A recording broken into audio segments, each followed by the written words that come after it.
சக்திவேல் அடுத்த வர எபிசோடில் பார்த்திங்க அப்படின்னா வேலுக்கிட்ட வந்து சக்தி வந்து என்ன பிரச்சனைன்னு என்கிட்ட சொல்லு அப்படின்னு சொல்லிட்டு கேட்குறாங்க. ஆனால் வேலு பார்த்திங்க அப்படின்னா தென்னரசி இறந்த விஷயத்தை பார்த்தீங்கன்னா மறைச்சிட்டாங்க.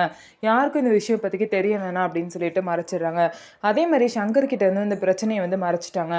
சங்கர் வந்து பார்த்திங்க அப்படின்னா என்ன தென்னரசை போய் நீ பாத்தியா வேலு, தென்னரசி ஏன் வரவே இல்லை கல்யாணத்துக்கு, அவன் வந்து நீ தப்பு பண்ணதெல்லாம் தெரிஞ்சிருச்சா, நீ அவனை போய் திட்டினதில் அவன் வரலையோ, கண்டிப்பாக நம்ம வீட்டில் எல்லாருக்கிட்டையும் அவனை பற்றி சொல்லியிருப்போம் அப்படின்னு நினச்சிட்டு தான் அவன் வந்து கல்யாணத்துக்கு வராமல் இருப்பான்னு நினைக்கிறேன் அப்படின்னு சொல்லிட்டு வேலுக்கிட்ட வந்து சங்கர் வந்து சொல்கிறாரு.